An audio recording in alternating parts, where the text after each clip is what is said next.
Ang Pilipinas ngayon. Narito na ang pinakamainit na mga balita na nakalap sa bawat sulok ng bansa. Ihahatid sa bawat Pilipino saan man kayo sa mundo. Ang Pilipinas ngayon. Pakinggan ang bawat kaganapan sa bawat lalawigan. Ito ang Pilipinas ngayon.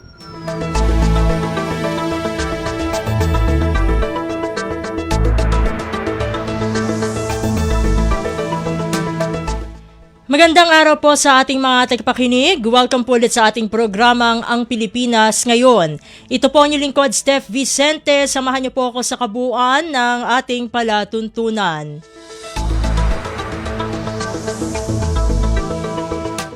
Tulad ng dati, mapakikinggan po ang ulat ng ating mga kapatid na himpilan sa probinsya, ang ating mga segmentong balitang negosyo at kalakalan, balitang sports at balitang artista, maging ang ilan sa mga pangunahing balita mula sa ating bansa.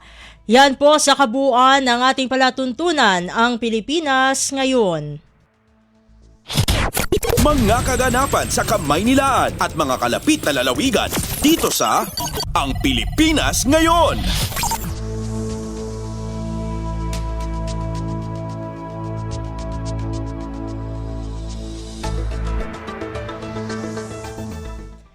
Sa ating mga pangunahing balita, naging pagtaboy ng sandatahang lakas sa mga Chinese vessel na magsasagawa ng cyanide fishing sa karagatang sakop ng Pilipinas, pinuri ni Senador Kiko Pangilinan. Ang detalye ng balita, ihahatid sa atin ni Nympha Asuncion.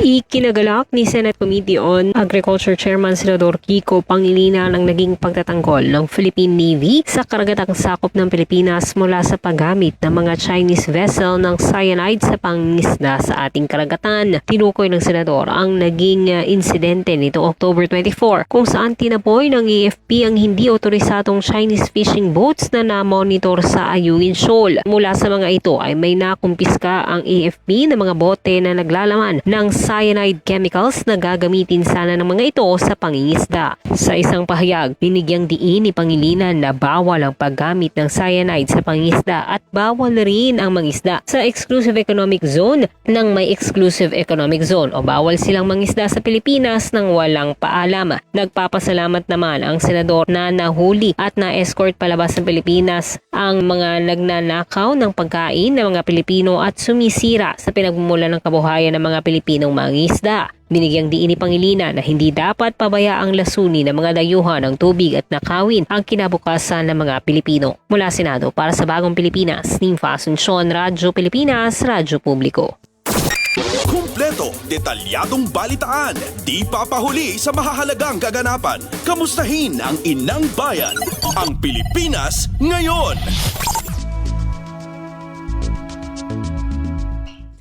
Bago tayo magpatuloy sa ating balitaan, ay kukuha muna tayo ng mahalagang updates mula sa ating Philippine Coast Guard o PCG dahil alam naman natin na nag-umpisa na ang dagsa ng mga biyahero para sa Undas 2025. At kaugnay nito ay kasama na natin ang tagapagsalita mismo ng PCG, walang iba kundi si Captain Noemi Cayabyab. Captain Cayabyab, welcome po sa Ang Pilipinas Ngayon. Si Steph Vicente po ito ng Radyo Pilipinas World Service. Yes, magandang hapon po Ma'am Steph at maraming salamat po sa oportunidad. Captain Cayabyab, kumusta na po ang monitoring ng PCG ngayong mag-uumpisa o nag-uumpisa na nga po ang dagsa ng mga biyahero para sa Undas 2025? Yes, nakikita po natin Ma'am Steph na lumalaki na rin po yung mga bilang na namomonitor natin, particularly dito sa inbound and outbound passengers. So ang nakikita po natin as of the moment at 12 o'clock, may naitala po na malaki isang area po ng Batangas. However po, meron pa rin po tayo mga tinitingnan ng mga ibang pantalan katulad po ng Negros Oriental at Oriental Mindoro kasama po yung Romblon. So as of the moment, Ma'am Steph, yan po ang nakikita nating mga probinsya na nakapagtala po na medyo mataas na bilang na pasahero na kinikater po natin. Meron na po bang estimated figures patungkol po dito, Captain? Yes, ang ating outbound passengers ay halos 40,444 na po ang ating na-monitor, and for the inbound passengers ay halos 39,523. Captain, ano naman po yung mga measures na ipinatutupad po within PCG sa ngayon para masigurong maayos po ang pagbiyahe ng ating mga kababayan ngayon nga pong Undas 2025?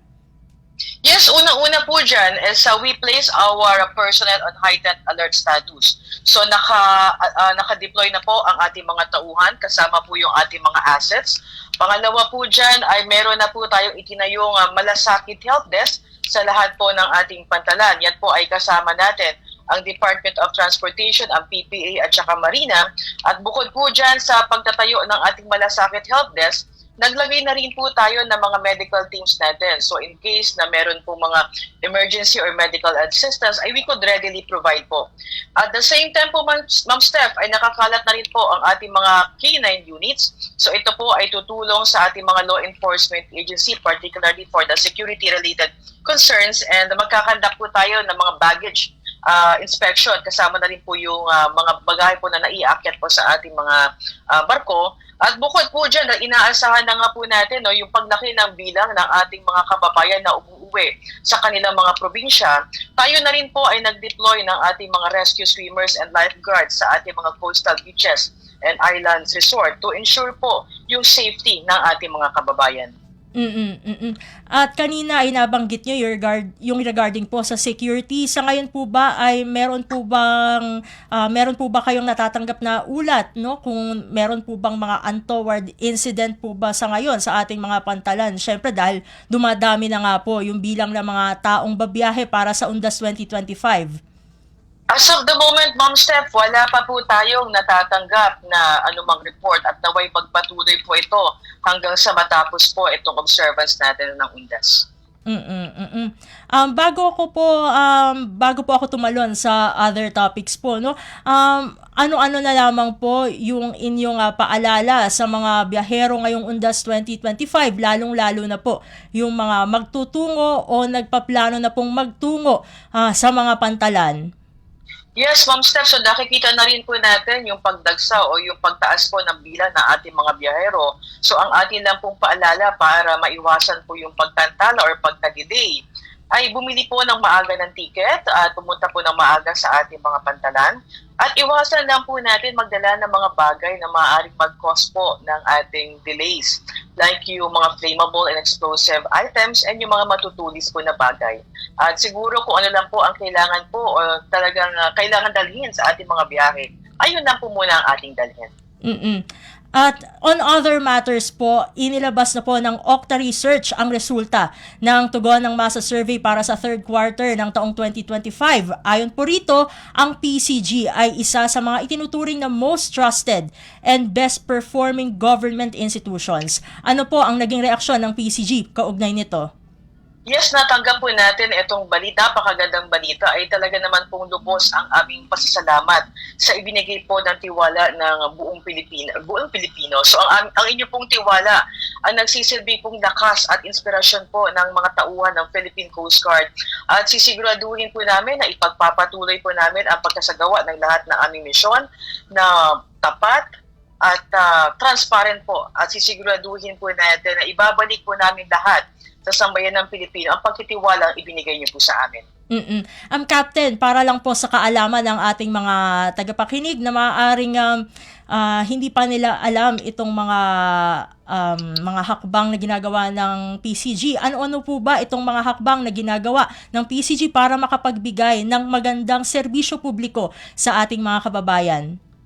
Well, I think, Ma'am Steph, ang una siguro yung mabilis po na pagtugon natin, particularly sa mga search and rescue, yung mga maritime incidents, and even yung mga humanitarian missions. Ang ating naman pong mandato ay search and rescue, marine environmental protection, and maritime safety, kasama po yung maritime security and law enforcement. So atin lang pong ginagawa talaga ng galing sa puso ang lahat po ng ating mga trabaho. And of course, we cannot disqualify po yung ginagawa po ng ating mga tauhan, no? Lalo na po pagdating sa pagpapaigting po ng ating seguridad dito sa West Philippine Sea. So amin lang pong pinagpapatuloy itong disiplina ng ating mga tauhan at ang pagpapalagay po at strengthen po ng ating security sa mga ganitong pagkakataon po. And in this regard po, Captain, sa kabila po ng magagandang programa na ito at magandang resulta nitong pinakahuling tugon ng masa survey, meron pong mga individual na nagbibitaw ng mga statements laban sa PCG. Hindi na lamang po ako magpapangalan, pero ano po ba ang stand ng PCG regarding these statements po? Yes, ang Philippine Coast Guard naman po is non-political naman po tayo. So kung ano man po ang naririnig po natin ngayon, ang pamunuan po ng Philippine Coast Guard ay bukas po sa anumang dialogo. Kung ano man po, tayo naman po is we are in public service. So ang publiko ang atin po pinagsisilbihan. So kung ano man po ang kanilang mga opinion ay atin pong rerespetuhin. Again, sinabi ko po kanina, ang pamunuan po ay bukas sa anuman pong dialogo. At again, ang Philippine Coast Guard, we will just continue kung ano lang po ang ating ginagawa at patuloy po namin ibibigay lang po yung aming serbisyo na amin pong nasimulan. With that po, siguro hihingin ko na lamang po, Captain Cayabyab, ang inyong mensahe para sa ating mga kababayan in general, mapatungkol man sa UNDAS 2025 o sa other matters po. Go ahead po, Captain. Yes, so bukod po kayo na sa nabanggit po natin, ang Philippine Coast Guard po ay naka-heightened alert status na. So kung in case na meron po tayong kakailanganin na assistance sa Philippine Coast Guard, if I just may, Ma'am Steph po, ibibigay lang din po namin yung ating contact number. So in case na meron po silang kailangan at kailangan po ng immediate na tugon, ay pwede po nila makontak ang Philippine Coast Guard po. So ang amin lang pong number ay 0966-217-9610 at open din po ang ating mga social media accounts. Meron po tayo mga personal na nagmaman at tumitingin at nagmumonitor ng mga komento po. At in case po, kasi naglabas rin po ng advisory ang Pag-asa na posible rin po umulan sa iba't ibang area. So palagi lang po tayo mag-check ng mga weather advisory para masigurado po na wala po magiging cancellation or pagkaantala po ng ating mga biyahe. And with that, maraming salamat pong muli, Captain Cayabyab, for joining us dito sa Ang Pilipinas Ngayon. Sa ulitin po, God bless po at mabuhay po kayo. Yes, maraming salamat po, Ma'am Steph, at magandang hapon po sa ating lahat.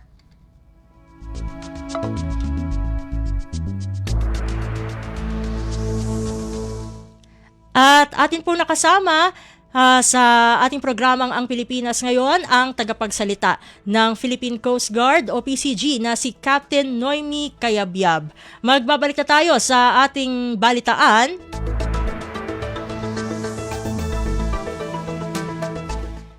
Kaugnay ng ating naging panayam kanina, hindi na dapat pansinin ang panawagan ng isang kongresista na pagbuwag sa Philippine Coast Guard o PCG. Ito ang binigyang diin ni Bicol Saro Party List Representative Terry Ridon kasunod ng mga maanghang na pahayag ni Cavite 4th District Representative Kiko Barzaga laban sa PCG. Giit ni Ridon na napakahalaga ng papel na ginagampanan ng PCG sa pagbabantay ng ating teritoryo sa West Philippine Sea kung saan nalalagay sa alanganin ang kanilang buhay. At kung ikukumpara ito sa mga panawagan ni Barzaga ay walang anumang bigat ang sinasabi nito sa tungkuling ginagampanan ng PCG. Does not deserve any comment from the Coast Guard dahil yung po Coast Guard, ginagawa po nila ang lahat para sa mga kababayan po natin, para sa bayan natin. At subjecting themselves to water cannons, to everything else that China and Beijing is launching against them. Diba? And who is Kiko Barzaga? Diba?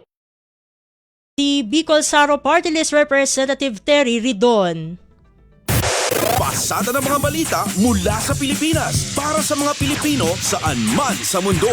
Ang Pilipinas Ngayon. Balik naman tayo sa balitang undas. Philippine National Police o PNP at Department of Transportation o DOTR nagsalipwersa para sa pagtitiyak ng ligtas at mapayapang undas 2025. Ang kabungulat ihahatid sa atin ni J. Mark Dagala. Nagsanib puwersa ng Philippine National Police gayon din ng Department of Transportation para tiyakin ang isang ligtas at mapayapang pagdaraos ng Undas 2025. Alinsunod na rin ito sa direktiba ni Pangulong Ferdinand R. Marcos Jr. na mabigyan ng isang ligtas at komportableng paglalakbay ang mga kababayan magsisipag-uwian sa kanilang mga lalawigan. Simula Oktubre at 30 hanggang Nobyembre 4, mahigpit na babantayan ng PNP at DOTR ang lahat ng mga pangunahing transport terminal, paliparan, pantalan, highways at provincial roads.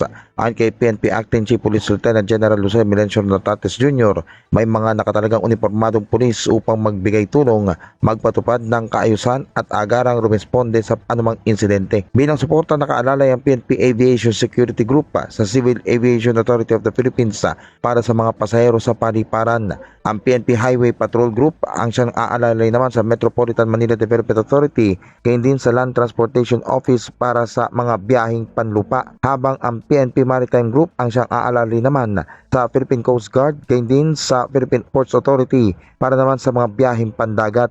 24 oras ang magiging ugnayan ng PNP at DOTR kasama ang iba pang ahensya ng pamahalaan upang masiguro ang mabilisang pagtugon at real-time monitoring sa mga magsisipagbiyahe sa mga panahong ito. Para sa Bagong Pilipinas, Mark Tagala, Radyo Pilipinas, Radyo Publiko. Kumpleto, detalyadong balitaan, di papahuli sa mahahalagang kaganapan. Kamustahin ang inang bayan, ang Pilipinas ngayon. Samantala, mapayapa at wastong pagdiriwang ng Halloween at Undas, panawagan ng Catholic Bishops' Conference of the Philippines o CBCP sa publiko. Ang detalye ng balita ihahatid naman sa atin ni Mary Rose Rosero. Nanawagan ng Catholic Bishops' Conference of the Philippines o CBCP sa publiko para sa mapayapa at wastong pagdiriwang ng Halloween at Undas ngayong taon. Sa isang circular letter, ipinaliwanag ng CBCP Office for the Causes of Saints na ang Halloween ay mula sa salitang Ingles na ang ibig sabihin ay Holy Evening o ang vigil para sa All Saints Day tuwing November 1. Ikinalungkot naman ni CBCP Office for the Causes of Saints Chairman Lawag Bishop Renato Mayugba na maaring malimutan ng publiko ang tunay na kalagahan ng pagdiriwang ng All Saints Day sa paglipas ng panahon. Muli niyang pinaalala na ito ay isang gabi hindi ng mga multo at demonyo, kundi isang gabi ng panalangin at pag-alala ng lahat ng mga banal. Mula sa Radyo Magazine para sa Bagong Pilipinas, ito si Mary Rose Rosero, Radyo Pilipinas, Radyo Publiko. Pasada ng mga balita mula sa Pilipinas para sa mga Pilipino saan man sa mundo. Ang Pilipinas ngayon.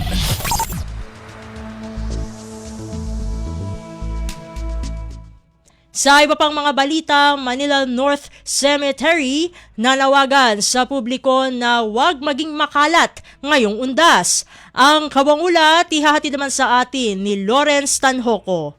Bilang bahagi ng paghahanda sa nalalapit na Undas ngayong taon, patuloy ang lokal na pamahalaan ng Maynila sa paglilinis sa loob at labas ng Manila North Cemetery. Aabot na sa 24 na sako ng basura ang nahakot ng Manila Department of Public Service, Estero Rangers, sa isinagawang cleanup operation sa Manila North Cemetery Creek sa bahagi ng Bloomington Extension. Bukod dito, tuloy-tuloy rin ang ginagawang paglilinis sa loob ng sementeryo upang maging maaliwalas at walang anumang basura ang makikitang nakakalat. Maging ang pader ng naturang sementeryo ay una ng pininturahan kung saan panawagan ng pamunuan ng MNC o Manila North Cemetery na huwag sanang babuyin o magsagawa ng vandalism sa mga pader. Kaugnay nito, muling pinapayuhan ng publiko lalo na mga dadalaw sa sementeryo na iwasang magkalat ng basura at kung maaari ay magdala ng kani-kanila at sarili nilang garbage bags. Mula pa rin dito sa lungsod ng Maynila para sa Bagong Pilipinas, Lawrence Tanhoco ng Radyo Pilipinas, Radyo Publiko. Kumpleto, detalyadong balitaan, di papahuli sa mahahalagang kaganapan. Kamustahin ang inang bayan, ang Pilipinas ngayon.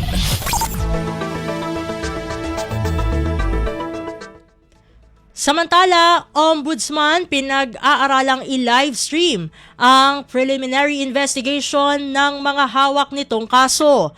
Ang detalye ng balita ihahatid sa atin ni Mary Ann Bastasa.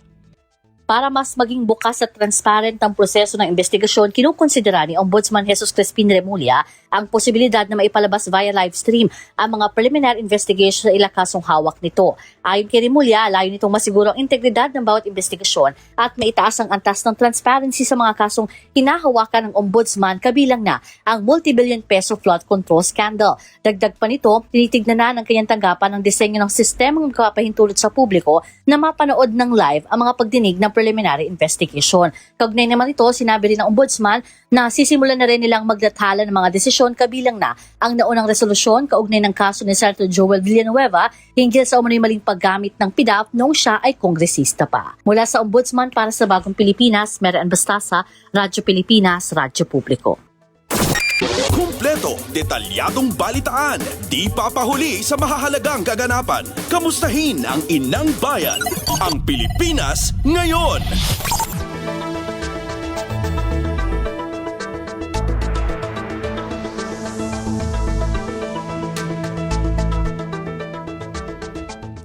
Sa iba pang balita, Ombudsman pinabibigyang kapangyarihan na buksan ang mga bank record para sa mga investigasyong ginagawa nito. Ang kabangulat, ihahatid naman sa atin ni Kathleen Forbes. Ipinapanukala ni Mamamayan Liberal Party List Representative Lila de Lima na bigyang kapangyarihan ng Office of the Ombudsman na direktang buksan at masuri ang mga bank records na hindi na kailangan ng utos ng korte. Sa ilalim ng kanyang House Bill 5701, aamyenda ng Ombudsman Act of 1989 at Law on Secrecy of Bank Deposits upang mapabilis ang investigasyon laban sa katiwalian. Ayon kay de Lima, hadlang sa mabilis na aksyon ng Ombudsman ang kasalukuyang desisyon ng Korte Suprema na nagbabawal sa pagbusisi ng bank accounts kung walang kaso nakasampa. Git niya kailangan amyendahan ang batas upang malinaw na maibigay ang kapangyarihang ito sa Ombudsman upang mapalakas ang investigasyon at mapigilan ng mga tiwaling opisyal sa paggamit ng mga butas sa batas. Diin niya, trilyong piso ang nawawala sa kaban ng bayan dahil sa korupsyon at napupunta sa mga lihim na accounts ng mga politiko, middlemen, government personnel at private contractors. Dagdag pa ni de Lima, ngayon ay higit na kailangan palakasin ang tanod bayan upang mabunyag ang mga katiwaliang matagal nang itinatago. Para sa Bagong Pilipinas, Kathleen Forbes, Radyo Pilipinas, Radyo Publiko. Pasada ng mga balita mula sa Pilipinas para sa mga Pilipino saan man sa mundo. Ang Pilipinas ngayon. Sa iba pang mga ulat, inirekomenda ng Independent Commission for Infrastructure o ICI sa Ombudsman ang pagsasampa ng criminal at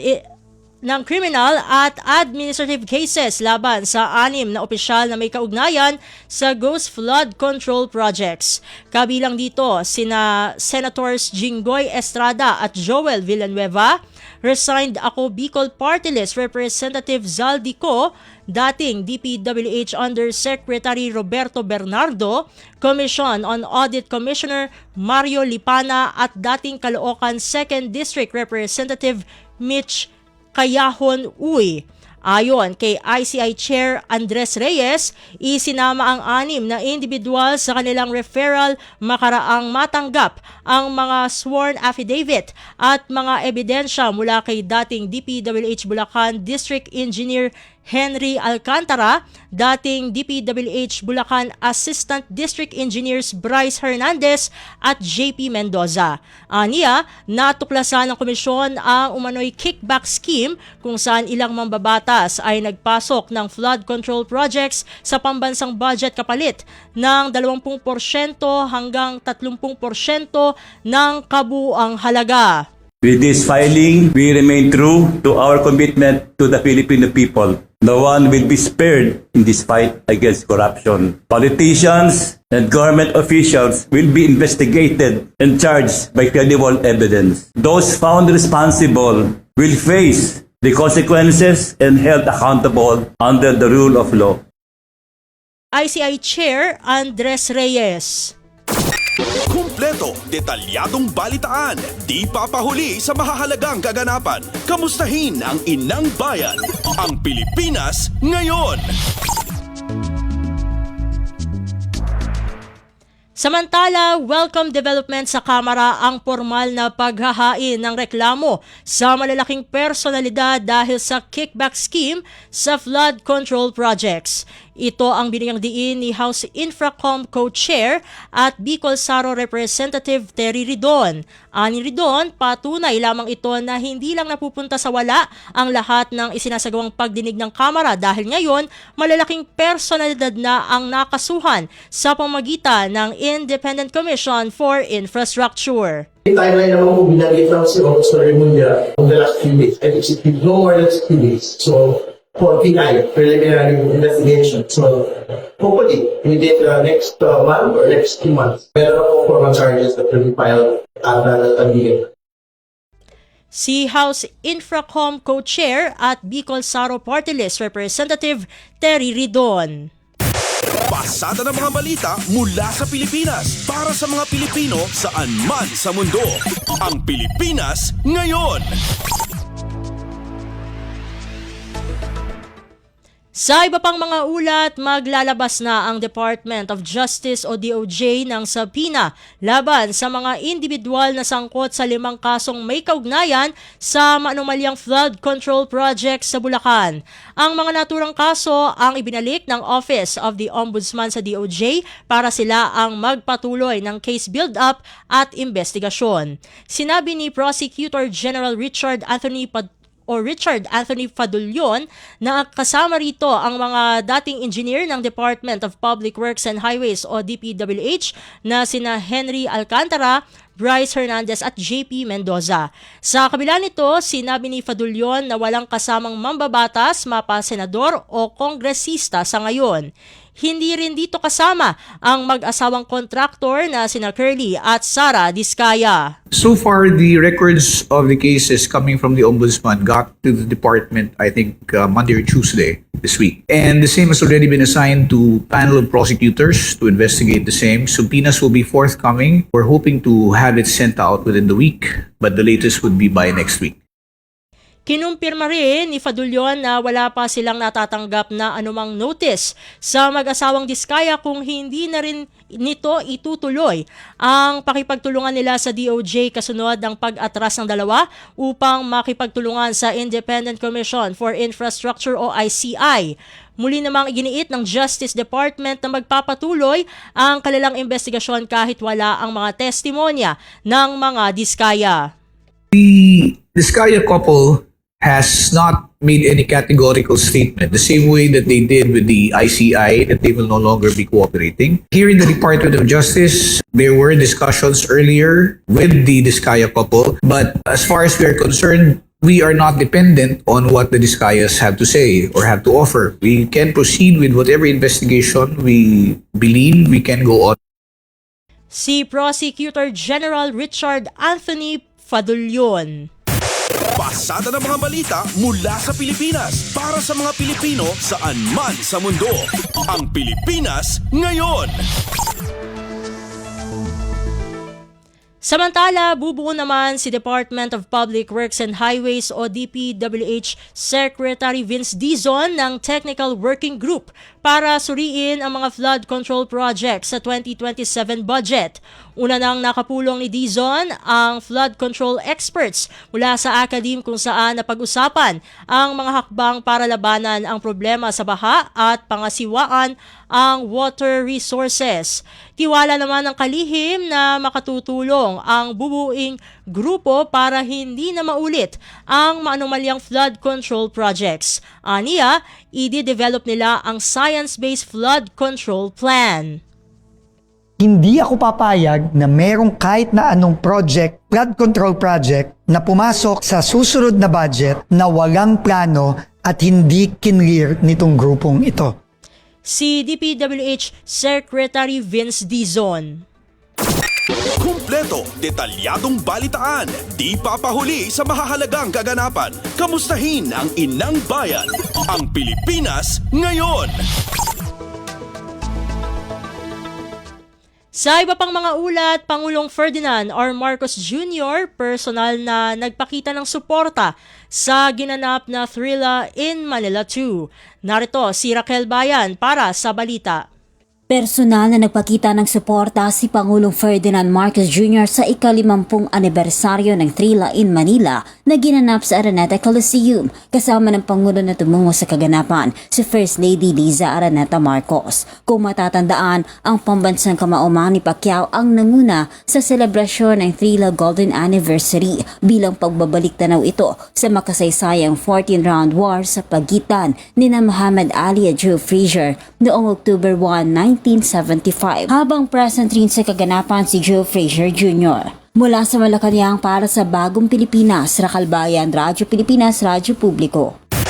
Pasada ng mga balita mula sa Pilipinas para sa mga Pilipino saan man sa mundo. Ang Pilipinas ngayon. Samantala, patuloy ang pagpapalakas at pagpapatibay ng bilateral relations ng Pilipinas at Russia sa mga sektor ng agrikultura at enerhiya. Sa panayam sa programang Babangon sa Makabayang Serbisyo Publiko, sinabi ni Philippine Ambassador to Russia Igor Bailen na interesado ang Russia sa pag-aangkat ng pagkaing dagat mula sa Pilipinas. Dagdag pa ng ambassador, nagpahayag din ang Russia ng interes sa industriya ng turismo sa Pilipinas. For the Russian Federation, they have to offer to the Philippines agriculture. They are also very strong in energy, and so those are the two areas that we are looking at. For the Philippines naman, interesado of course ang Russia sa Pilipinas in terms of also food security, because definitely seafoods, they're very interested also in importing seafood from the Philippines. They're also interested in tourism. So those are the two major industries or activities that both sides are looking. Si Philippine Ambassador to Russia, Igor Bailen. Kumpleto, detalyadong balitaan, di papahuli sa mahahalagang kaganapan. Kamustahin ang inang bayan, ang Pilipinas ngayon. Sa iba pang mga ulat, Pilipinas pinangunahan ang pagbuo ng Regional Financial Mechanism para maprotektahan ang mga pampublikong infrastruktura laban sa kalamidad. Ang detalye ng balita ihahatid naman sa atin ni Melanie Valdos Reyes. Pinangunahan ng Pilipinas ang pagtatatag ng isang Regional Financial Mechanism upang protektahan ang mahalagang pampublikong infrastruktura sa Timog Silangang Asya laban sa pinsalang dulot ng mga kalamidad. Ito ay ang Sovereign Asset and Fiscal Empowerment o SADRIF-SAFE Facility. Ayon sa Department of Finance, layunin ng SADRIF-SAFE Facility na isama ang disaster insurance direkta sa mga development partners na pinopondohan ng mga bilateral at multilateral partners. Sa ilalim ng mekanismong ito, maaari agad na makapagsimula ang pamahalaan sa maling pagtatayo, pagtatapos ng isang kalamidad dahil may nakalaang pondo para dito. Binigyan ni Finance Secretary Ralph Recto ang kahalagahan ng pagtutulungan sa rehiyon dahil anya ang kalamidad ay hindi lamang problema ng isang bansa. Ito ay hamon sa buong rehiyon na nangangailangan ng pandaigdigang solusyon. Ang inisyatibang ito ay inaprubahan para sa mas malalim na pag-aaral ng mga kasaping bansa sa ginanap na 8th Technical Meeting ng Southeast Disaster Risk Insurance Facility na ginanap sa Kyoto, Japan. Para sa Bagong Pilipinas, Melanie Valdos Reyes, Radyo Pilipinas, Radyo Publiko. Pasada ng mga balita mula sa Pilipinas para sa mga Pilipino saan man sa mundo. Ang Pilipinas ngayon. At iyan ang mga maiinit na kaganapan para sa araw na ito. Samantala, ating antabayanan ang mga ulat mula sa ating mga kapatid na himpilan sa probinsya para sa bugson ng Regional News sa pagbabalik ng Ang Pilipinas Ngayon, makalipas lamang po ang ilang mga paalala. Paano nga ba mag-register para magkaroon ng schedule sa Bagong Pilipinas Presidential Action Center? Narito ang mga dapat gawin. Gamit ang iyong mobile device, pumunta sa eGovPH app. Pwede itong i-download mula sa Apple App Store o sa Google Play Store. Gumawa ng account. Ilagay ang email address, valid mobile number, pagkatapos ay makakatanggap ka ng one-time code sa iyong email. Gamitin ang code sa eGov app para sa verification ng iyong account at ng mga impormasyong ibinigay. Congratulations! Meron ka ng eGovPH app account. Pwede mo na ma-access ang iba't ibang serbisyo ng gobyerno kabilang ang mga serbisyo sa Bagong Pilipinas Presidential Action Center. Kapag napinsala ng bagyo, normal lang na panghinaan ng loob o malungkot. Ang mahalaga, ready tayong bumangon. Ikaw pa, Enoy Pica. Kaya pagligtas ng bumalik sa bahay pagkatapos ng bagyo, i-check agad kung may nasira dito. Make sure na hindi basa ang mga outlet ng kuryente bago buksan ang main switch. Kung may nakita namang sira sa mga kable ng kuryente, i-report agad sa otoridad. Itapon din ang mga naipong tubig ulan para hindi ito pamahayan ng lamok. Babangon ka, di ba? Babangon. Ikaw pa. #panatag ang may alam. Maging panatag Pilipinas. Balita mula sa lalawigan sa bawat rehiyon ng ating bayan. Dito sa Ang Pilipinas Ngayon. Nagbabalik na po ang ating programang Ang Pilipinas Ngayon at narito na po ang bugso ng ating mga regional news. Dumako muna tayo sa Luzon. Pagkain ng brown rice hindi lamang nakatutulong sa kalusugan kundi pati na rin sa mga Pilipinong magsasaka ayon yan sa Department of Agriculture, Agricultural Training Institute o DAATI. Ang kabangulat ihahatid sa atin ni Jude Pitpitan mula sa Lawag. Ginutigot ti DAATI Regional Training Center 1 Chief of Information Services Section Dr. Maricel Dacapias ito sa pang agrikultura dagiti umili ang mga iti brown rice. Imo na ti det na ilalawag ni Dacapias at ti brown rice ket tumaod babawan iti saan a panangikat lakin o nagabungon. Iti irik nga isot ti nabaknang ti fiber, protein kan essential oil iti nasoo produkto. Kunan ni Dacapias ang malaksid iti sustansya maala ditoy makatulong pa iti publiko karagiti manalon gaputa no brown rice garantisado nga inmula ti Filipino. Dito Ilocos Norte Masarakan ti supplier ti brown rice iti barangay Rayuray ano sa dinno. Saan laang nga iti syudad ti Batak ti pakadanon ti produktuda no diket may lakupay karagiti kabangibang nga ili. Pasit daytay ti panangsurot ti mandato ni President Ferdinand R. Marcos Jr. para iti nasalsalun at Bagong Pilipinas ken mapangato ti pasapol dagiti manlalon babaan iti panangilako da iti mismo nga apit da abagas. Manipod ito'y syudad Tilawag Jude Pitpitan para iti Radyo Pilipinas World Service. Balita mula sa lalawigan sa bawat rehiyon ng ating bayan. Dito sa Ang Pilipinas Ngayon. Inyong napakinggan ang ulat ni Jude Pitpitan mula sa Lawag.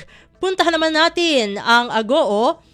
Kahalagahan ng estatistika para sa pag-unlad, binigyang diin sa pagtatapos ng paghiriwang ng National Statistics Month sa lalawigan ng La Union. Narito si Glenda Sarak para sa balita.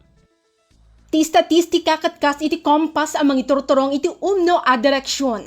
Daytoy ti mensahe ni Department of Economy, Planning and Development no DepEd Region 1 Regional Director Stephanie Christiansen kabayatan ti Provincial Closing and Awarding Ceremony ti 36th National Statistics Month no NSM anaangay iti syudad ti San Fernando, La Union. Kinunana ano awan ti datos kat awan ti madanon a panagduruas gaputag serserbi dagiti statistika kas basaran dagiti maisayang kat a programa para iti pagsayaatan ti komunidad. Mamati ni Christiansen nga amin ang numero kat adaan iti bukod nga istorya kas iti kaudyan a poverty incidence among families ditoy La Union a 6.3% a mas nabababa ni ikumpara iti national level at 10.9%. Gapo itray ito inalukoy ti Regional Director ti Tunggal Maysa ang mga binglay, mangawat kan mga ramat karigiti datos. Kabayatan ti awarding ceremony binigbig ti Philippine Statistics Authority La Union kan ti Provincial Government of La Union dagiti nangabak iti naduma-duma a pasalip ditoy probinsya kabayatan ti NSM. Manipod Agoo La Union, Glenda Bakungan Sarak para iti Radyo Pilipinas World Service. Balita mula sa lalawigan sa bawat rehiyon ng ating bayan. Dito sa Ang Pilipinas Ngayon.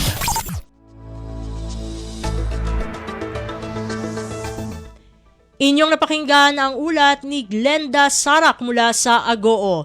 Dakoy naman natin ang rehiyon ng Kabisayaan. Regional Disaster Risk Reduction and Management Council o RDRMC Region 8 nagsagawa ng Joint Pre-Disaster Assessment Meeting para sa undas at pagsubaybay sa panahon sa Eastern Visayas. Ang detalye ng balita ihahatid naman sa atin ni Daisy Belizar mula sa Borongan. Nagdumaran Regional Disaster Risk Reduction and Management Council 8 and Joint Pre-Disaster Risk Assessment Meeting. Kasumpayan pag-obserbahan ondas ngan pag-restoryahan posible epekto ang mga weather disturbances sa Eastern Visayas. Tinambuhan na sabi nga meeting ang Department of Social Welfare and Development Field Office 8, pinaagi ang Disaster Response Management Division como Vice Chair for Response sa Office of Civil Defense sa rehiyon. Pinartisipar liwat pinaagi at Zoom ang iba pa nga miyembro han RDRRMC, mga provincial ngan local DRRM Council. Gintutukan han meeting ang mga preparasyon ngan kaandaman mga ahensya handayon nga pagpatuman hin serbisyo ha oras in kalamidad. Igin papakita hini ang padayon nga paningkamot han rehiyon nga maprotehiran ang seguridad ngan kaandaman publiko. Tika nga Borongan City, ini Daisy Lalosa Bilizar para Radyo Pilipinas World Service. Balita mula sa lalawigan sa bawat rehiyon ng ating bayan. Dito sa Ang Pilipinas Ngayon. Inyong napakinggan ang ulat ni Daisy Belizar mula sa Borongan. Dumako naman tayo sa Sogod. Leyte 4 Electric Cooperative inilunsad ang sorpresa para sa mga preso program. Narito ang ulat mula naman kay Jevic Epiz. Isip kabahin sa pagsaulog sa ika-50 nga anniversary sa Leyte 4 kung Leyte 4 Electric Cooperative, gipahigayon sa kooperatiba ang usa ka corporate social responsibility nga kalihukan nga gitawag og sorpresa para sa preso. Ang naso nga kalihukan naghatag og sayong pinaskuhan alang sa mga persons deprived of liberty o PDL sa Bureau of Jail Management and Penology o BJMP Hilongos, pinagi sa pagpanghatag og family food packs, hygiene kits nga nagdala og paglaom o kalipay sa mga piniriso. Gipanguluhan na naso nga kalihukan ni General Manager ang pulitod uban sa mga opisyal o empleyado sa Leyte 4 nga mapadayong nagpakita sa ilang pagkamabungahon sa komunidad o kasing-kasing nga pag-alagad dili lamang sa mga konsumidor kundi apil usab sa katawhan nga nanginahanglan og kaluoy apil usab ang paglaom. Pinagi sa naso yung inisyatibo pinagipasabot sa Leyte 4 ng ilang ika-50 nga tuig nga serbisyo dili lang limitado sa paghatag og kuryente ngadto sa mga miyembro konsumidor apan naglakip usab kini sa paghatag og kahayag ug paglaom sa kinabuhi sa mga katawhan. Samtang gibutang usab sa buhatan sa Leyte 4 nga doon pay nakalinyang mga kalihukan para sa ilang pag-celebrate sa ika-50 nga anniversary karon nga tuig. Para sa Bagong Pilipinas, Jevic Epiz, Radio Pilipinas, World Service. Balita mula sa lalawigan sa bawat rehiyon ng ating bayan. Dito sa Ang Pilipinas Ngayon. Inyong napakinggan ang ulat ni Jevic Epiz mula sa Sogod. Puntahan naman natin ang Mindanao. City Social Welfare and Development o CSWD at Barangay Carmen nagbigay ng tulong sa 284 na displaced victims ng sunog. Ang kabuang ulat ihahatid sa atin ni Ryan Carbon mula sa Cagayan de Oro. Mukabat sa 284 ka mga tao nga nawad-an og pinuy-anan sa sunog nga miigo sa Zone 3 Carmen Martes sa gabi nakadawat og hinabang gikan sa Barangay Carmen og sa City Social Welfare and Development Department. Gipakatap sa Barangay Carmen ang ilang mga health worker og barangay nutrition scholars og nagtukod og community kitchen alang sa mga bakwet. Ang mga personay sa CSWD nagpahigayon og intake profiling og nagbutang og mga collapsible tent. Ingon man ang pagpang-apod-apod sa mga food packs o non-food items sama sa sleeping linen, hygiene kits, mosquito nets, kitchen utensils o mga kaldero sa pagluto ngadto sa mga bakwit nga pamilya. Katong gustong modonar, mahimong direktang magpadala sa ilang mga donasyon sa evacuation area mismo diha sa may West City Central School. Lakip sa gikinanglan sa pagkakaroon mao mga canned goods, sinina sa mga bata,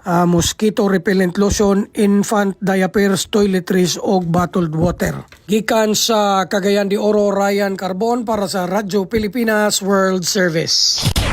Balita mula sa lalawigan sa bawat rehiyon ng ating bayan. Dito sa Ang Pilipinas Ngayon.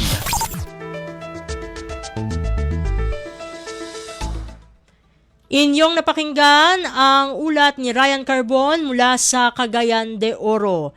Puntahan naman natin ang Zamboanga. Mahigit 600 returning Filipinos mula sa Sabah dumating na sa Zamboanga City. Narito si Shirley Espino para sa balita. Más de 600 mga returning Filipinos estaban a Sabah el resentamiento aligan ng Pantalan del ciudad de Zamboanga. Sila el más reciente grupo de mga displaced Filipinos que vino a través ng país por medio de la ayuda de gobierno. Con el 616 mga Pinoy, ya asistí el diferente mga ahensya de gobierno y recibí na Pantalan del ciudad desde Sandakan, Malaysia. Uno ya el Department of Migrant Workers Regional Office 9 junto con el mga personajes del Department of Social Welfare and Development y Bureau of Immigration. Antes kanila liva na Processing Center for Displaced Persons el DSWD na Barangay Mampang este syudad, ya po ni anay kanila baho na profiling y documentation procedure del Bureau of Immigration. Desde na RP Zamboanga, iyo si Shirley Espino para na Radyo Pilipinas World Service. Balita mula sa lalawigan sa bawat rehiyon ng ating bayan. Dito sa Ang Pilipinas Ngayon. Inyong napakinggan ang ulat ni Shirley Espino mula sa Zamboanga. Dakuin naman natin ang Butuan. Proposed Enterprise Sub-Project para sa mga Manobo ICC aprobado na. Narito naman ang balitang hatid sa atin ni Dayanara Hake. Isip dugang suporta sa industriya sa lubi ug abaka sa rehiyon sa Caraga, giaprubahan sa Regional Project Advisory Board o RPAB ang duha ka proposed enterprise sub-project alang sa mga Manobo Indigenous Cultural Communities o ICC kagahapong adlaw, Oktubre 29, 2025. Ang proyekto nga Coconut Consolidation, Processing and Marketing sa Kabantao, Maligaya, Marfil, Pamintigan, Kaulisihan, Maputi, Masabong Indigenous Peoples Organization nga nagkantidad og 15.6 million pesos, gilauman nga mapakusgan ang industriya sa lubi sulod sa Kadti 078 Rosario, Agusan del Sur. Sa laing bahin, ang Abaca Fiber Processing, Consolidation and Marketing sa San Miguel Manobo Indigenous Cultural Communities Association Incorporated nga nagkantidad og 14.6 million pesos nagtumong sa pag-uswag sa 2,000 ka ektarya sa Abaca nga nahimutang sa Kadti 116 San Miguel, Surigao del Sur. Kini nga mga kalampusan nagpamatuod sa kanunay nga pagsiguro sa Department of Agriculture pinaagi sa Mindanao Inclusive Agriculture Development Project o MIADP nga mapadangat ang mga proyektong pang-agrikultura ngadto sa mga mag-uumang IP sa rehiyon. Gikan sa Radyo Pilipinas Butuan, Dayanara Hake para sa Radyo Pilipinas World Service. Balita mula sa lalawigan sa bawat rehiyon ng ating bayan. Dito sa Ang Pilipinas Ngayon. Inyong napakinggan ang ulat ni Dayanara Hake mula sa Butuan. Puntahan naman natin ang Iligan, Mindanao State University Iligan Institute of Technology o MSU-IIT patuloy sa pagbibigay pag-asa sa mga person deprived of liberty o PDL sa Iligan City. Ang kabang ulat ihahatid sa atin ni Sharif Timhar Habib Majid. Padayon sa paghatag og paglawom ang Mindanao State University Iligan Institute of Technology o MSU-IIT alang sa mga person deprived of liberty o PDL sa Iligan City. Pinaagi sa nagkadaiyang educational, livelihood ug development programs ubos sa Hope Behind Bars Initiative. Sa pagigtambayayong sa Bureau of Jail Management and Penology o PJMP Iligan City, gipatuman sa MSU-IIT ang napulo ka proyekto nga nagtutok sa pagpalapad sa kahibalo ug kahanas sa mga PDL, lakip na ang pagtudlo sa English ug computer literacy, paghimo og application letter ug pagtukod sa jail library. Kabahin niini, gibido sab sa National Corrections Consciousness Week o NACO Code 2025 ang pagpanghatag og mga libro, isip kabahin sa mga maong programa ug usa ka testamento sa malampusong pagtinabangay alang sa rehabilitasyon sa mga PDL sa Iligan. Sumala ni WeCare Office Director Professor Rosario Reserva. Nagpasalamat siya sa pamunuan sa MSU IIT sa padayon nga suporta nga makatabang sa pagpalig-on sa kaybalo, kahanas ug paglawom sa mga PDL alang sa ilang pagbangon. Kahinumduman nga giila ang MSU IIT isip nag-inusarang academic institution nga nakadawat og special award sa 34th BJMP Anniversary Celebration niadtong July 2. Gikan sa Radyo Pilipinas Iligan, kini Sharif Timhar alang sa Radyo Pilipinas World Service. Balita mula sa lalawigan sa bawat rehiyon ng ating bayan. Dito sa Ang Pilipinas Ngayon. Inyong napakinggan ang ulat ni Sharif Timhar Habib Majid mula sa Iligan. Dito na nagtatapos ang bugson ng ating mga regional news. Dadako na tayo sa ating mga segmento. Sa pagbabalik ng Ang Pilipinas Ngayon, amin pong ihatid sa inyo ang segmentong Balitang Negosyo at Kalakalan sa pamagitan ng ating kasamang si Bea Gaza de Guzman, makalipas lamang po ang ilang mga paalala. Garantisadong solusyon at aksyon ang handog sa iyo ng Bagong Pilipinas Presidential Action Center. Sundin lang ang mga sumusunod para makakuha ng appointment. Para sa wala pang eGov.ph app account, panoorin ang video para malaman kung paano gumawa ng account. Kung meron ng account sa eGov.ph app, mag-login dito. Saka hanapin ang online registration tab para sa Bagong Pilipinas Presidential Action Center. Pindutin ito para makita ang available na government services. Piliin ang serbisyo na iyong kailangan mula sa listahan. I-upload ang requirements ng serbisyong kailangan mo. Pumili ng petsa at oras kung kailan nais pumunta sa Bagong Pilipinas Presidential Action Center. I-submit na ang iyong application at bigyan ng pagkakataon na ma-review ang iyong isinumiting requirements. Hintayin ang QR code para sa kumpirmasyon ng iyong schedule. Makakatanggap ka ng text message para malaman kung naaprubahan ito. Sakaling hindi ito maaprubahan, makakatanggap ka rin ng text message para ipaalam ang kulang na requirements sa kasubukang mag-register ulit. Kung nakatanggap na ng kumpirmasyon, maaari nang pumunta sa Bagong Pilipinas Presidential Action Center sa napiling schedule, dala ang QR code at ang mga isinumiteng requirements.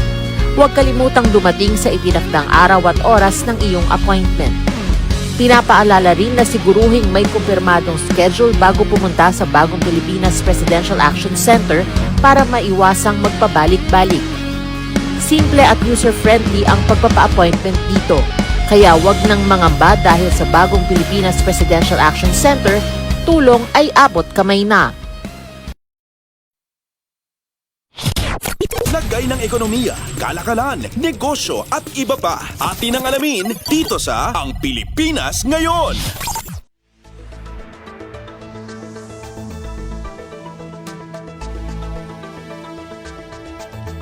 Nagbabalik ang programang Ang Pilipinas Ngayon. Narito na po ang ating balitang negosyo at kalakalan. Kaisa ang Pilipinas sa pagpapahusay ng katatagan sa rehiyon sa pagsusulong ng ekonomiya at pagtitiyak ng inklusibong pag-unlad ng mga komunidad kasabay ng pamumuno o chairship nito sa Association of Southeast Asian Nation o ASEAN sa susunod na taon, ayon ito sa opisyal ng Department of Trade and Industry o DTI. Batid na tinanggap ni Pangulong Ferdinand R. Marcos Jr. ang chairmanship ng Pilipinas mula sa Malaysia sa ginanap na closing ceremony ng 47th ASEAN Summit and Related Summit sa Kuala Lumpur, Malaysia nitong Martes.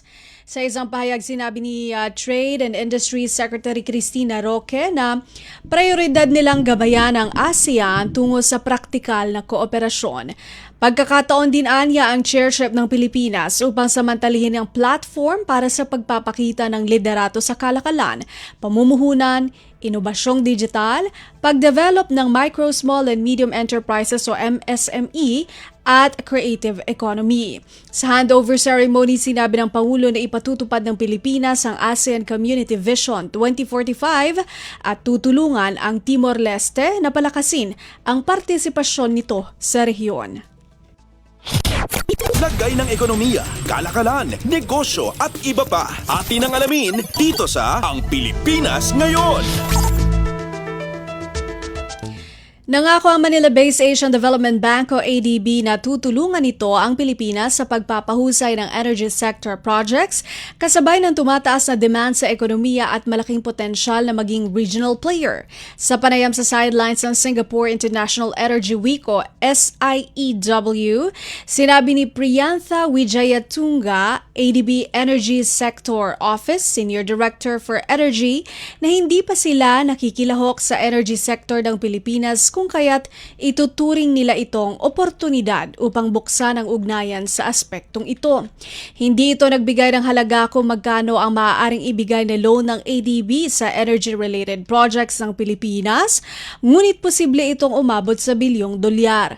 Isa sa proyektong tinitignan ang pagpapaganda ng national grid upang siguraduhin ang mas pinalakas na sistema na kayang patakbuhin ang operasyon ng renewable energy o RE mula sa offshore wind.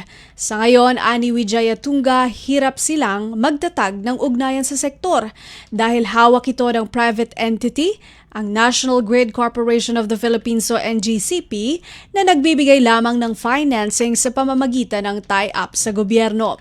Pagbabahagi pa ni Wijayatunga, nais din ng ADB na pondohan ang ibang energy-related projects ng Pilipinas tulad ng proyektong nakatutok sa pagbibigay ng episyenteng enerhiya sa larangan ng pampublikong infrastruktura, transmisyon at paggamit ng bagong teknolohiya upang magbigay ng enerhiya sa mga liblib na lugar. Binigyan diin ni Wijayatunga na kailangan ng Pilipinas na paunlarin ang energy sector capacity na nakaangkla sa mga layunin ng ASEAN Power Grid. Lagay ng ekonomiya, kalakalan, negosyo at iba pa. Atin ang alamin dito sa Ang Pilipinas Ngayon.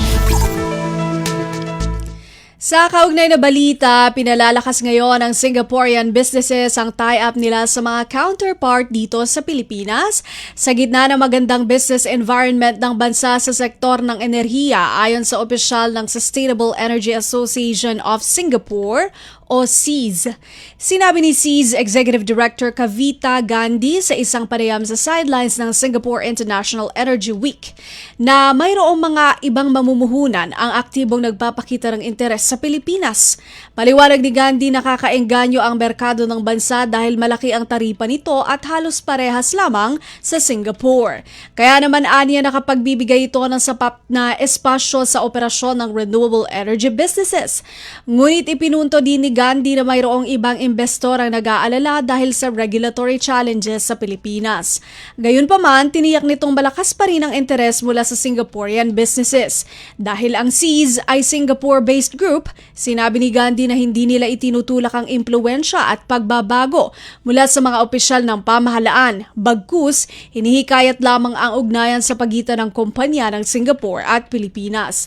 Matatanda ang una nang bumisita si Singaporean Prime Minister Lawrence Wong sa Pilipinas noong Hunyo ngayong taon, kung saan inanunsyo nila ni Pangulong Ferdinand R. Marcos Jr. ang mas pinaigting na bilateral at regional relations upang makamit ang Association of Southeast Asian Nations o ASEAN Power Grid o APG at ang plano ng Singapore na mamuhunan sa renewable energy sector ng Pilipinas, partikular ang solar at wind projects. Sa panig naman ni Energy Secretary Sharon Garin, binigyan din ito sa kaniyang mensahe ang pangangailangang palakasin ang mga inisyatiba ng ASEAN member countries upang makamit ang mga layunin sa ilalim ng APG. Ito ang pag-ugnayin ang energy-related systems ng member countries para mapalaki ang resource at matiyak ang katatagan ng supply. Lagay ng ekonomiya, kalakalan, negosyo at iba pa. Atin ang alamin dito sa Ang Pilipinas Ngayon. Pinatawa ng Securities and Exchange Commission o SEC ang Surety Cash Lending Investors Corporation ng multang 1 million pesos para sa hindi makatarungang gawain sa pangongolekta ng utang o unfair debt collection practices. Ang Surety Cash Lending Investors Corporation ay nag-aalok ng personal na mga loan sa pamamagitan ng mobile application. Sa pahayag ng SEC, inaprubahan ng Commission on Bank ang parusa sa desisyon noong September 16, 2025 matapos 3 beses lumabag sa SEC Memorandum Circular o MC-18 na nagbabawal ng unfair debt collection. Sa MC nakasaad na ipinagbabawal ang pagkamit ng pagbabanta ng karahasan o krimen upang magdulot ng pinsala sa tao, reputasyon o ari-arian, paggamit ng kalaswaan, insulto at lapastangang pananalita, maging ang paglalabas ng pangalan at personal na impormasyon ng nanghihiram o nangungutang na hindi makabayad sa utang.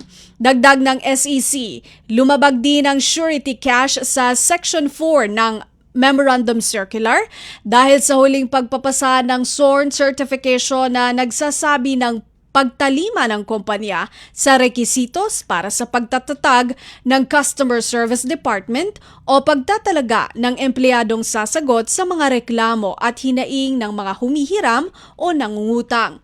Bagamat hindi ipinataw ng komisyon ang suspensyon at sukdulang parusa ng pagtatanggal ng lisensya ng kumpanya, hindi nito pahihintulutan ang hindi makatarungan at abusadong paniningil ng utang sa lending financing industry. Lagay ng ekonomiya, kalakalan, negosyo at iba pa. Atin ang alamin dito sa Ang Pilipinas Ngayon. Inaasahan ng Pilipinas na magkakaroon ng pinakamataas na bilang ng Generation Alpha o Gen Alpha sa mga pangunahing merkado ng rehiyon ng Asia ayon sa ulat ng BMI, isang dibisyon ng Fitch Solutions. Tumutukoy ang Gen Alpha sa bahagi ng populasyon na ipinanganak mula taong 2010 hanggang 2024.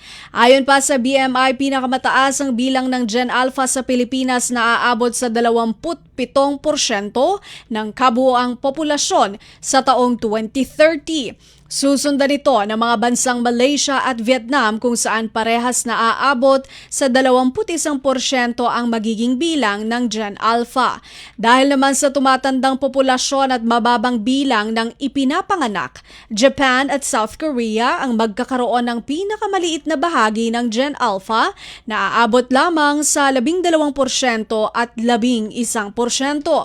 Dagdag ng BMI, pagsapit ng katapusan ng 2025, inaasahang aabot ng 2 bilyon ang populasyon ng Gen Alpha, katumbas ng 24.2% ng 8.3 bilyong populasyon sa buong mundo. Lumaki ang henerasyong ito mula sa humigit kumulang 687 milyong katao noong taong 2015 at inaasahang mananatili sa humigit kumulang 2 bilyon hanggang taong 2050. Lagay ng ekonomiya, kalakalan, negosyo at iba pa. Atin ang alamin dito sa Ang Pilipinas Ngayon. Pangwakas sa ating balitang negosyo at kalakalan, as of October 30, 2025, ngayong araw narito ang palitan ng piso kontra sa ibang mga salapi. Ang United States dollar ay nasa 59 pesos, ang Japan yen 39 centavos, Singapore dollar 45 pesos and 49 centavos, South Korea won 4 centavos, China yuan 8 pesos 31 centavos, Hong Kong dollar 7 pesos 59 centavos, United Kingdom pound 77 pesos 87 centavos, European Monetary Union euro 68 pesos 46 centavos, Canada dollar 42 pesos 32 centavos at Saudi Arabia Rial 15 pesos 73 centavos. Lagay ng ekonomiya, kalakalan, negosyo at iba pa. Atin ang alamin dito sa Ang Pilipinas Ngayon. At yan ang ating balitang negosyo at kalakalan. Ito po si Bea Gaza de Guzman para sa Radyo Pilipinas World Service. Antabayanan po si Leo Magpayo para sa balitang pampalakasan. Sa pagbabalik po iyan ng Ang Pilipinas Ngayon makalipas ang ilang paalala. Dahil sa sunod-sunod na balita ng mga lindol sa bansa, madalas naririnig natin ang mga terminong magnitude at intensity. Pero ano nga bang pagkakaiba ng dalawa? Ang magnitude ay ang sukat ng enerhiya ng lindol. Sinusukat ito gamit ang mga instrumentong seismograph. Samantala, ang intensity naman ay ang sukatan ng epekto ng lindol. Kung gaano kalakas ang naranasang pagyanig at pinsalang dulot nito sa mga tao at istruktura. Magkaibang datos, pero parehong mahalaga. Katuwang ang Radyo Pilipinas, dapat alerto publiko. Updates at pinakahuling mga usapin sa mundo ng palakasan. Atin ang pakinggan dito sa Ang Pilipinas Ngayon.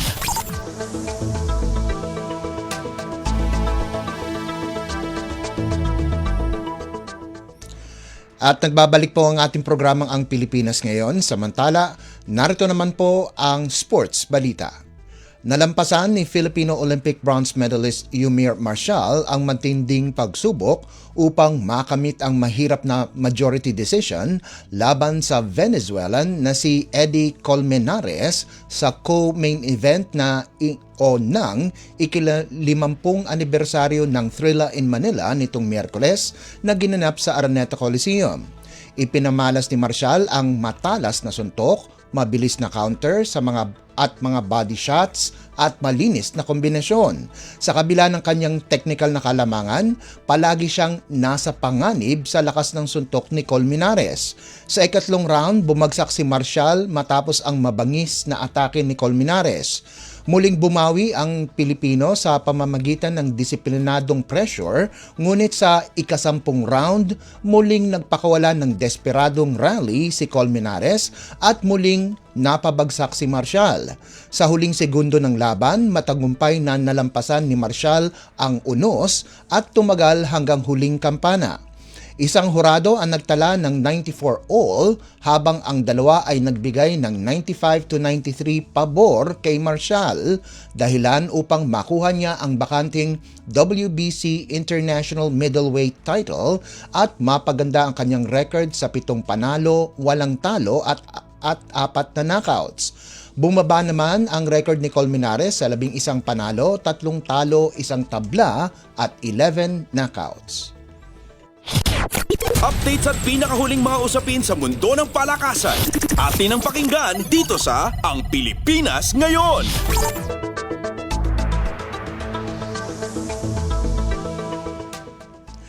Nagpakitang gilas si Ray ng Batak sa krusyal na sandali at isinalpak ang panalong tira upang itakas ang TNT tropang 5G sa Meralco 100-98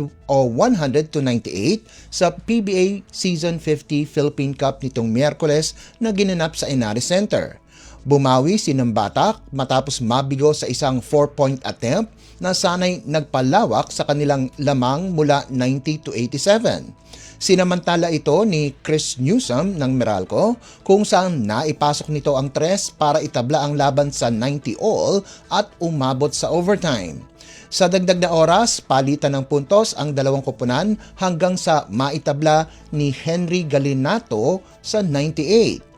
Ngunit sa natitirang 0.9 seconds, tumira si Nambatak ng malamig na 3 para selyuhan ang panalo.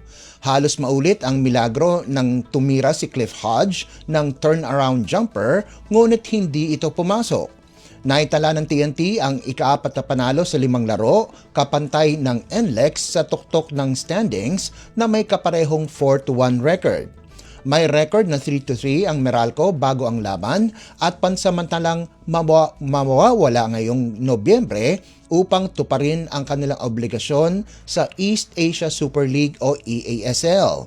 Tinanghal na best player of the game si Nambatak na nagtala ng 22 puntos kabilang ang 3 4-point shots, 4 na rebounds at 2 assists.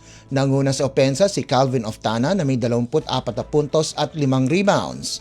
Naghambag ng tig-14 na puntos sina Brandon Ganuelas-Rosser at R.R. Pogoy habang si Gio Halalon ay may 10 puntos upang kompletuhin ang 5 TNT players na may double-digit scoring. Nanguna si Newsom para sa panig ng Meralco na may 24 na puntos, 5 rebounds at 6 na assists, habang si Hodge ay may double-double na 21 puntos at 10 rebounds. Updates at pinakahuling mga usapin sa mundo ng palakasan. Atin ang pakinggan dito sa Ang Pilipinas Ngayon. Tinalo ng De La Salle University ang University of the East 84-72 nitong Miyerkules sa UAAP Season 88 Men's Basketball Tournament na ginanap sa Mall of Asia Arena. Umabot sa 20 puntos ang kalamangan ng Green Archers 75-55 sa ikaapat na yugto bago nakalapit ang Red Warriors sa 77-70, may natitirang 2 minuto at 39 na segundo sa laban. Gayunpaman, matagumpay na naitabla ng koponang mula Taft ang panalo matapos pangunahan ni Jacob Cortez ang 7-2 run patungo sa tagumpay. Nanguna si Luis Pablo para sa Lasal na may 16 na puntos at 7 rebounds, habang si Mike Phillips ay nagambag ng 14 na puntos at 12 rebounds. Umangat ang Green Archers sa 6-3 record, kapantay ng University of the Philippines sa ikalawang pwesto sa team standings. Sa panig ng UE, kapwa nagtala ng 20 puntos sina John Abate at Precious Momoe na may dagdag na 10 rebounds. Nananatiling walang panalo ang Red Warriors sa 9 na laro. Sa isa pang laban, naging bayani si Matt Rolon para sa Adamson University matapos isalpak ang panalong tira sa overtime upang maitakas ang 97-96 na panalo kontra University of Santo Tomas. Dahil sa panalo, umabot ng sa 4 ang magkakasunod na panalo ng Soaring Falcons matapos talunin ang University of the East at UST sa parehong first at second round.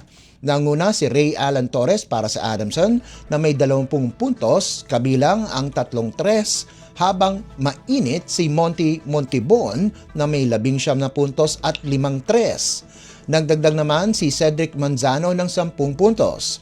Sa panig ng Growling Tigers, si Collins Acoe ang nanguna na may 19 na puntos, 14 na rebounds, 2 assists at 2 blocks. Si Mark Liemit ay may 18 puntos, 10 rebounds at 1 assist.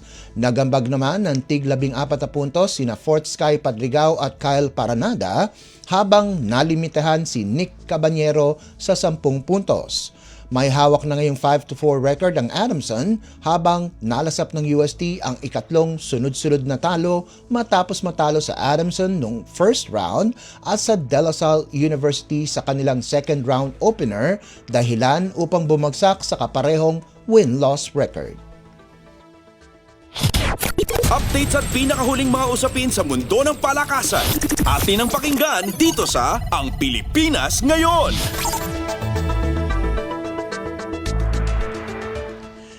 Usaping basketball pa rin, kinailangan ng University of Perpetual Help System Delta ang 3 overtime upang pataubin ang San Beda University 88-85 sa NCAA 101 nitong Miyerkules sa larong ginanap sa Phil Oil Eco Oil Center.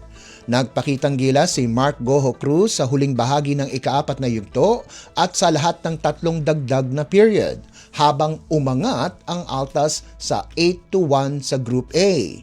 Natigil naman ang 4 na magkakasunod na panalo ng Red Lions na bumaba sa 6-2 sa Group B.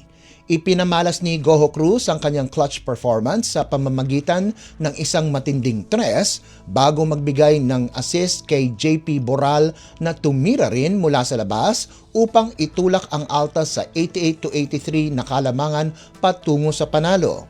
Nagtala si Patrick Slayat ng career high na 23 puntos, 6 na rebounds, 4 na assists at 1 block. Si Goho Cruz naman ay may 20 puntos, 5 rebounds, 5 assists, 2 blocks at 1 steal.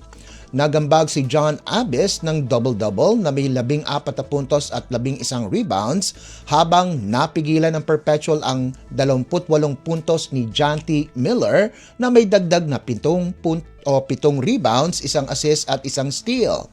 Isang malaking tagumpay ito para sa Perpetual na nagbigay kay Olsen Racela ng kanyang unang panalo kontra sa Powerhouse San Beda mula nang siya'y maupo bilang head coach noong nakaraang taon.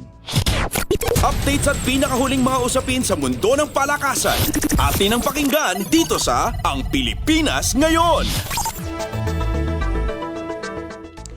At bilang pangwakas sa ating segmentong sports balita, nagpakitang gilas si Louie Ramirez sa krusyal na sandali upang pangunahan ang Signal sa kanilang 20-25, 25-22, 21-25, 25-23 at 15-11 na panalo kontra sa matatag na Alpha Insurance sa 2025 Spikers Turf Invitational Conference nitong Miyerkules na ginanap sa Paco Arena sa Maynila. Tahimik si Ramirez sa unang 3 set ngunit sumabog ang kanyang opensa sa huling 2 yugto upang akayin ang Super Spikers sa comeback. Ang dating NCAA Most Valuable Player mula Perpetual Help ay nahirapan sa simula, nagtala lamang ng 3 puntos habang nadehado ang Signal sa first at second set. Pansamantalang pinaupo siya ni Coach Dexter Clamor, isang desisyong naging susi sa tagumpay. Uminit si Ramirez sa ika-4 at ika-5 set, nagpakawala ng iba't ibang atake at nagtala ng mahalagang kill block sa dulo ng set 4 upang maitabla ang laban. Sa ika-5 set, siya ang naging sandigan ng 6-0 run na bumaliktad sa 3-6 na kalamangan ng Alpha tungo sa 9-6 pabor sa Signal. Sinubukang pang iligtas ng Protectors ang isang match point, ngunit hindi na napigilan si Ramirez na ipinasok ang panalong spike. Tinapos ni Ramirez ang laban na may game high na 23 puntos, 10 dito ay mula sa huling set, galing sa 20 attacks at 3 kill blocks sa loob ng 2 oras na laban. Sumuporta si team captain JP Bogawon na may 15 puntos mula sa 11 attacks at 4 sa kabuang 18 kill blocks ng koponan. Nagdagdag naman sina JM Ronquillo at Lloyd Josafat ng 11 at 10 puntos. Sa panig ng Alpha Insurance na may 2 panalo lamang sa kanilang debut conference, muntik na nilang maulit ang marka sa ikalawang laro ng Invitationals ngunit kinapos at bumagsak sa 1-1 record. Pinangunahan ni Season 100 Rookie Most Valuable Player Rocky Motol ang matapang na paninindigan ng Alpha na may 18 puntos mula sa 13 attacks, 4 na blocks at 1 service ace at meron ding 33 excellent receptions. Nagambag naman sina Casas at Barbie San Andres ng 17 at 16 na puntos. Updates at pinakahuling mga usapin sa mundo ng palakasan. Atin ang pakinggan dito sa Ang Pilipinas Ngayon. At yan ang pinakahuling balita sa larangan ng palakasan. Ito po si Leo Magpayo. Samantala, antabayanan nyo naman po ang ating segmentong Balitang Artista na ihatid sa inyo ni Mama JT. Yan po sa pagbabalik ng ating programang Ang Pilipinas Ngayon, pagkalipas lang ng ilang paalala. Mas pinadali na ang government transactions sa tulong ng eGovPH Super App. Pwedeng-pwede mo nang magawa ang lahat ng ito. I-download ang eGov app sa iyong smartphone o tablet mula sa App Store o Google Play Store. Pagkatapos, ilagay ang iyong mobile number at i-authenticate gamit ang one-time PIN o OTP para marehistro ang iyong account. Saka ilagay ang iyong mga pangunahing impormasyon at kumpletuhin ang facial recognition technology para sa verifikasyon ng iyong pagkakakilanlan. Para sa mas mabilis at mas maayos na serbisyong panggobyerno, gamitin na ang eGovPH Super App.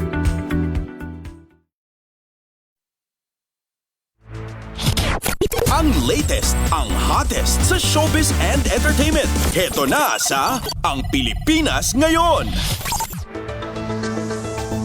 Nagbabalik po ang ating programang Ang Pilipinas Ngayon at halu, magandang araw sa ating mga chismoso at chismosang nagabang ng mga trending na balita sa mundo ng showbiz. Ito na ang ratsada ng ating mga chika. Tinanggap na ng actor-politician na si Senator Robin Padilla ang katauhan ng kanyang kapatid na si Bibi Gandanghari o si dating Rustom Padilla. Sa panayam sa Fast Talk with Boy Abunda, inamin ni Senator Robby na bagamat matagal ang naging proseso upang tanggapin ang pagkatao ng kanyang kapatid, masaya ito ngayon dahil nagkaayos na silang magkapatid. Sa katunayan ay sinabi ni Senator Padilla na namimiss niya noon ang samahan nila ni Bibi at ngayon ay tinuturing niya itong nakababatang kapatid na babae bilang respeto sa pagiging ganap nitong transgender. Wonder Woman. Samantala, ibinahagi naman ni Bibi na kinikilala na siya ni Robin bilang babae sa lahat ng pagkakataon.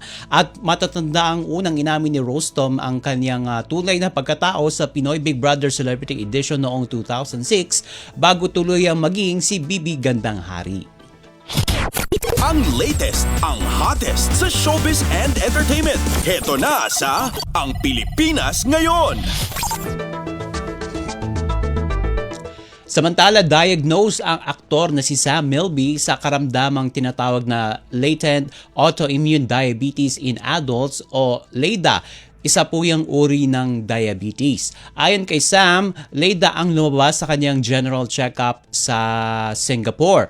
Bago ang kanyang check-up ay nagsimula na siyang magtanong sa kanyang endocrinologist matapos may isang fan na nagsabi na baka hindi siya type 2 diabetic kundi type 1.5 o yung tinatawag nga na LADA. Dito na nalaman ng mga doktor na meron siyang kondisyon na gano'n. Isang uri ng autoimmune disease na unti-unting nagiging type 1 kung saan hindi na naglalabas ng insulin ang pancreas. Ikinalungkot man ni Sam ang resulta ng kanyang medical check-up ay tinatanggap niya ito bilang bahagi ng kanyang buhay. Dahil nga dito ay posibleng kailanganin niya magsimulang mag-insulin shots sa hinaharap. Sa ngayon, pinapanatili ni Sam ang disiplina sa pagkain at mas pinipili ang malusog na lifestyle sa pamamagitan ng pag-eehersisyo tulad ng pickleball at pagtakbo. Ibinahagi rin niyang tumutulong sa kanya o nakakatulong sa kanya ang pagkain ng shirataki rice at shirataki pasta bilang healthy alternatives. Ang latest, ang hottest sa showbiz and entertainment. Heto na sa Ang Pilipinas Ngayon. Isang mabilis lang na pasada, naranasan ng celebrity doctor na si Doktora Vicky Bello na maipit sa napakatinding traffic sa Metro Manila.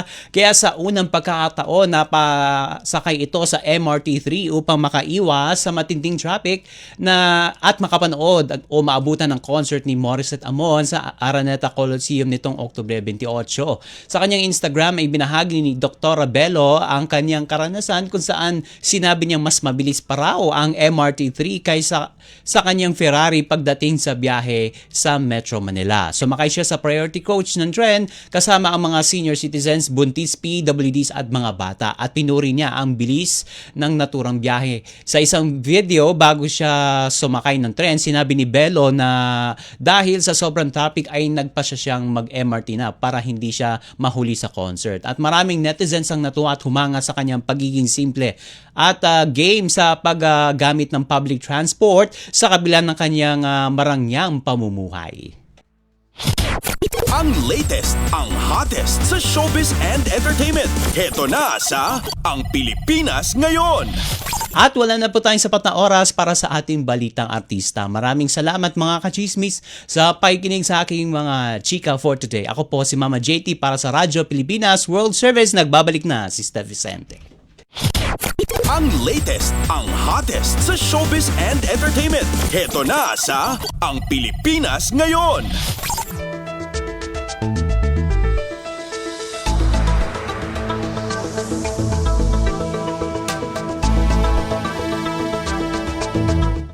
At inyong napakinggan ang ating segmentong Balitang Artista. Yan po ang kabuuan ng ating programa para sa araw na ito. Samantala, magpapasalamat na tayo sa ating mga nakasama sa studio na sina Milo Jonella, Susan Aison, Hiro Lucero, Justin Osias at Anthony Pimentel. Pinasasalamatan din natin ang ating executive producer para sa araw na ito na si Jerome Toledo. Salamat din sa mga naghatid ng mga ulat mula sa Kamaynilaan at mga probinsya. Pinasasalamatan din natin ang mga naghatid sa atin ng segmentong Balitang Negosyo at Kalakalan na si Bea Gaza de Guzman, ng segmentong Balitang Sports na si Leo Magpayo at ng segmentong Balitang Artista na si Mama JT. At syempre, maraming salamat sa ating station manager na si Mr. Ray Sampang. Maraming salamat po hanggang sa susunod edisyon ng ating palatuntunan. Huwag kalimutang mag-like, mag-follow at mag-subscribe na sa mga social media account page o channel ng Radyo Pilipinas World Service upang maging laging updated sa mga mahahalagang balita.